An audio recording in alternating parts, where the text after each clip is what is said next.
India and Pakistan are facing high military escalations because of the unfortunate Pahalgam incident that happened on 22nd of April 2025. And in response, India launched Operation Sindoor on 6th of May 2025. So, because of all these things, right now, both the countries are not in a favorable situation, and there have been high military escalations all this time. So, we want to start by posing a question on how far do you agree with India's strategy of using limited force as a tool of deterrence, and comment in the light of India-Pakistan relations. So what do we see right now? India, when it carried out Operation Sindoor, it was not a full-fledged war because we did not target any military infrastructure or any civilian infrastructure. Only and only the terrorist infrastructure or the terrorist camps that is residing on the soil of Pakistan. Only they were targeted and destroyed. So what India showed was a use of limited force as a tool of deterrence. So, how far do we agree with this strategy? And is it the right strategy to follow in India Pakistan relations? Let's try and understand that. So, firstly, let us see what do we mean by using limited force as a tool of deterrence. So, the keywords for you are this is a strategic, controlled, proportional, military action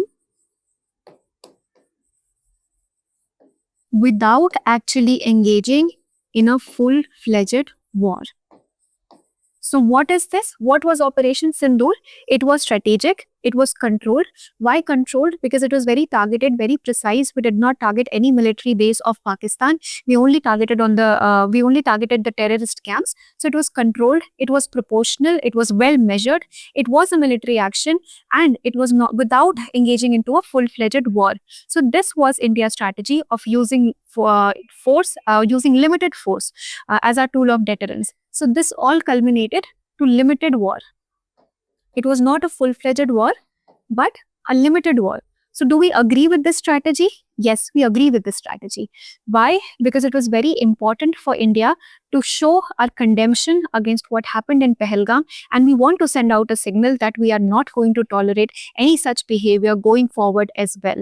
And because Pakistan has never taken responsibility of the terrorist activity that happens on its soil, it was absolutely essential for India to take responsibility of that and have that strike in place. And at the same time, we had to be very, very responsible in showcasing our act, because we did not want to engage into a full-fledged war. That is the reason we did not target any military campaign or any infrastructure that belonged to civilians.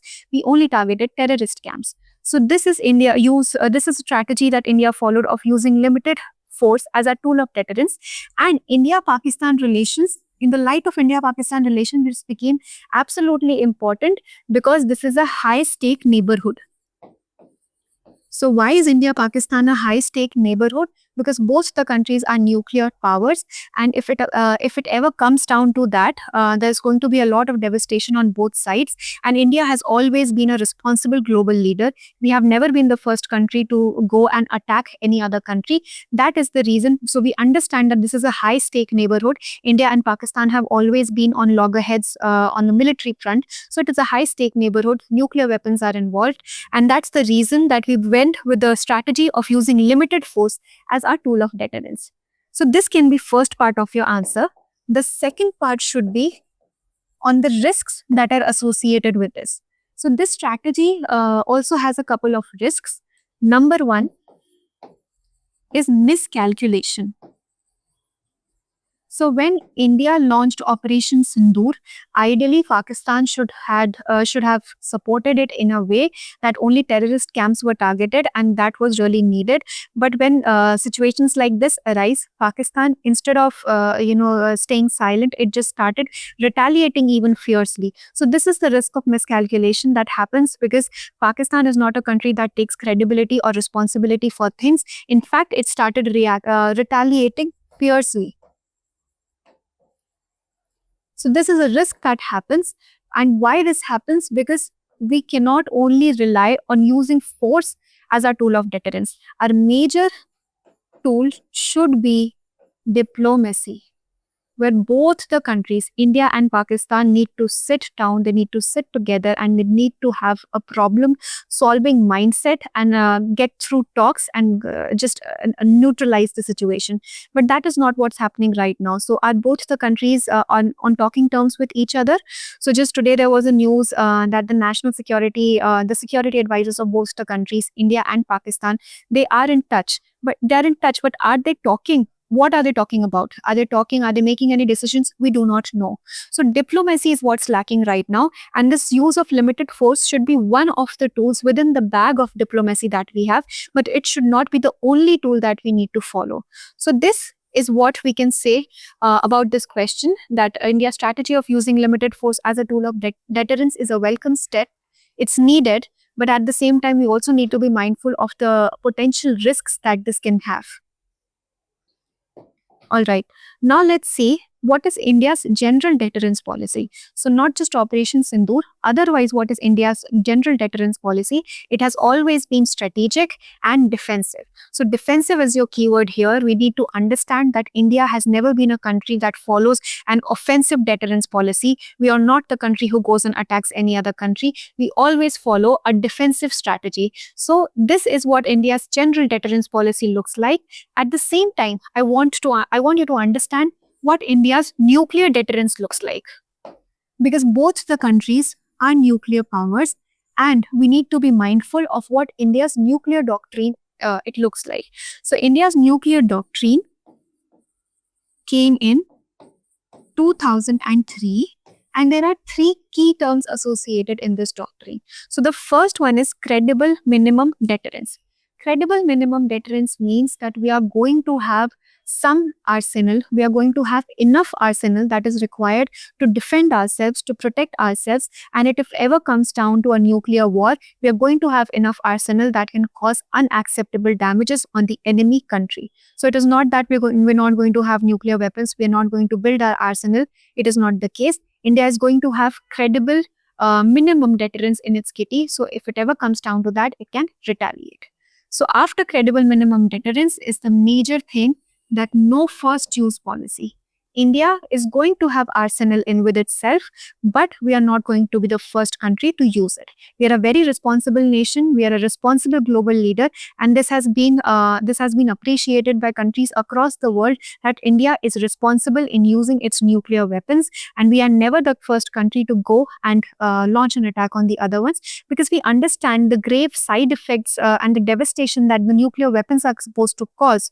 So this is the reason that we do not use, we have this no first use policy in place, but this should not be, taken as a weakness for India. We are not going to use it first, but if at all if an attack is launched on us, we are going to retaliate massively. So the third important thing is a massive retaliation policy. If a nuclear attack is launched on India, India is going to retaliate massively. We have a huge second strike capability. We are going to infer, unacceptable damages on the enemy country. So this is the nuclear doctrine that India has. It's of credible minimum deterrence, no first use, but massive retaliation. And this came in 2003. So for now, we can only hope that the situation doesn't go down to this, but we still need to be aware of the policy that India has in place. All right. Now let's look at the international response that Operation Sindoor received. So Operation Sindoor, the UN first reacted to Operation Sindoor by saying that both countries need to follow maximum restraint. So it was urged for India and Pakistan to follow maximum restraint, because the world really cannot afford a military confrontation between both the nations. So this is what United Nations General Secretary said. And at the same time, this was the stance that most of the other countries also had. So Russia, France, Japan, all the other countries also had the same stand, that both the countries should, exercise maximum restraint, full restraint, because any war is going to cause a lot of instability in the South Asian region, and which is going to be adverse for all the neighboring countries as well, and nobody wants that. So the need of the hour right now is that the situation doesn't escalate even more, and a real full-fledged war doesn't arise, a complete military confrontation does not arise. And at the same time, I also want to highlight Israel's example because Israel has been the only country who has come about in 100% support of India's action in the form of Operation Sindoor. Israel openly said and openly appreciated that India has every right to defend itself on the horrific attack that happened in Pahalgam. So Israel is the only nation who has gone 100% vocal about its support in India. And not just this, it even offered to extend technology and intelligence support if there needs to be any such partnership. So Israel is not just supporting India vocally, but at the same time, it is also willing to share its technology, share its weaponry with India if India really requests it to do so. So this is something that is really appreciative of India and appreciated of Israel, and it showcases the strategic defense partnership that India and Israel have. So another important thing that we have with Israel is the Barak 8 missiles. So Barak 8 missiles are something that we procured from Israel, and they're capable of neutralizing land and sea targets. And it's a very, this is something that, when we have it in our system, when we have it in our weaponry, we can be absolutely confident about destroying and intercepting any sorts of alien targets that come our way. So Barak 8 missiles is something that we procured from Israel. And a similar question was asked on S-400. So S-400 Triumph is the system that we received from Russia. It's the most advanced air defense mechanism, which is capable of neutralizing all sorts of aerial targets, be it drones or cruise missiles or aircraft jets or anything. So it is capable of doing that, and this is something that we acquired from Russia. So there was a question asked in 2021 mains that just highlight how S-400 is the most advanced air defense system. So you should not be surprised if a similar question is asked on Barak 8 missiles on how this highlights the strategic partnership that India and Israel have, and how this highlights the advanced defense system that we have procured from Israel. So this is something that we got from Israel, and Israel has been in full support of India. But there have been a couple of other countries who are world leaders, but they've issued statements that are not really expected from world leaders. So today there was a headline that JD Vance said, India-Pakistan's war is none of our business. So if India and Pakistan are fighting, USA has got nothing to do with it. So this is not something that you expect from a world leader, from a global superpower like USA. And at the same time, while China has said or urged both the countries to practice maximum restraint, it also said that the Operation Sindoor was actually a regrettable action on India's front. So this is also not something that you expect to be coming from your neighbor. And this kind of shows that China is in support of Pakistan, and it is going vocal about it. So it is now on India to realize who our actual allies are and who we should be watchful of. So that is all for today's video. Thank you for watching.